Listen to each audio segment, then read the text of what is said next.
Women across the African continent are increasingly stepping into corporate and public leadership roles, marking a significant shift towards greater inclusivity and diversity. This week on Business Q&A, I'll speak to the CEO of Discovery Corporate Employee Benefits, Nonku Pitje, about the importance of applying a gender lens to the Sustainable Development Goals, those are the SDGs, and the future of leadership. Nonku, thank you very much for joining us. It is fabulous to be here, Gary. Thank you. Your leadership role with Discovery spans 2 decades over the past 20 years, culminating in your appointment now as the CEO of Discovery Corporate and Employee Benefits. Tell us about that journey a little bit. What are your key experiences that you think that have shaped not only your rise to it, but ultimately, an organization like Discovery agreeing you're the best person for this role? Sure. Yeah, I feel like I entered as a baby and I've grown up at Discovery, and it's been such a privilege. You know, Gary, I think in the main, I would say that my career almost takes the shape of a career jungle gym. I approached it very much like going onto a playground. And I say this because when you go into a playground, you're naive, you are eager, you are energized, and you want to learn. And because of, I think, that naivety and that willingness to learn, I feel like I've played it a little bit on this jungle gym, and that was indicative of a career, sometimes going up in the career ladder, sometimes going across. But at every point, sort of exercising new muscles in terms of skills, in terms of experiences that you collect along the way. And I think that approach, not understanding that you are a woman or you are black, and that comes with limitations, really being open and naive, meant that whenever I was called on to do something, I did it, and I did it to the best of my ability. And as a consequence, I've almost worked in every part of our business, at least the health business, from operations to HR to strategic risk management, new markets.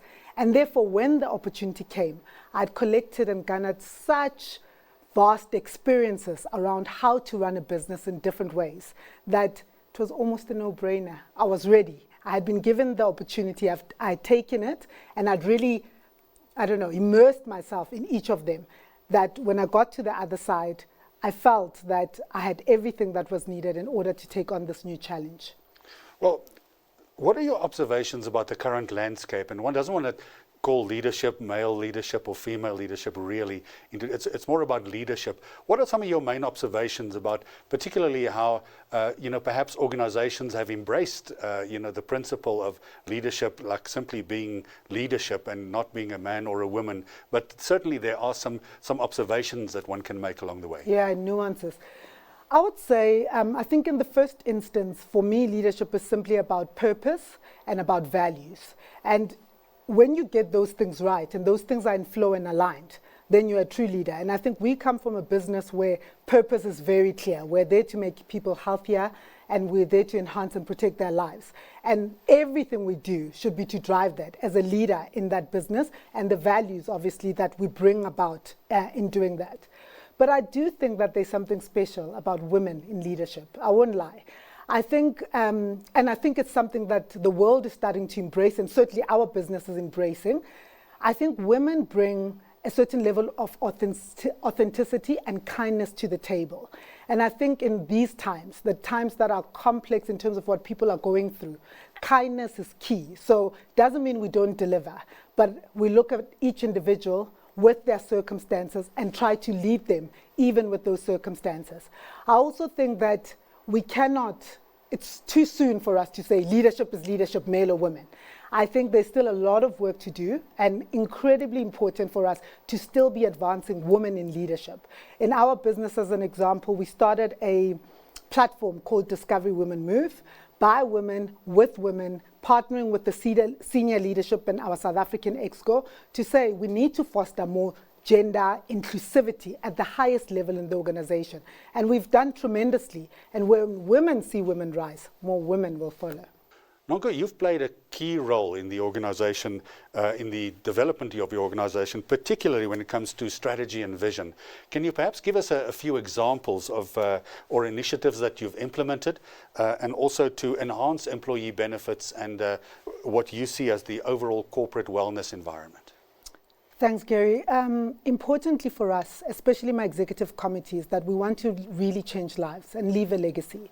We think the employee benefits space is stale. It's a space that's been there for a very long time. My mum, not her mum maybe, but my mum certainly, my dad, have had employee benefits, but the transformation and innovation just hasn't kept up with the complexities that we're living through today. And for us, we think that when we've made a difference, we would have helped people work better, live better, and retire well. I thought I would take one example. I don't know if you know this, but only 6% of South Africans, working South Africans, are able to retire. And when I say are able to pay for their retirement, we live in a sandwich society. I personally help at home with my mom and dad. I obviously support my children. And somebody the other day said it was a pie because I'm also helping my aunt and I'm helping a niece that I have. So all around you. And the time now is for us to change that and elevate and get more people saving. And in our business in particular, we've thought about how to do that. In our umbrella funds, which looks after provident and retirements, and that's how you save for retirement, we have worked on something called boosts, which is also based on the notion of rewarding the right behavior. So when you as an employer have made the decision after prudently looking at the solutions, looking at the value, the cost, etc., and you come to us and say, I'm moving it here, we boost the value of those retirements for all of the members by 15%. In addition, when you've moved to us and to encourage people to continue to save, when you add a little more, we boost that as well.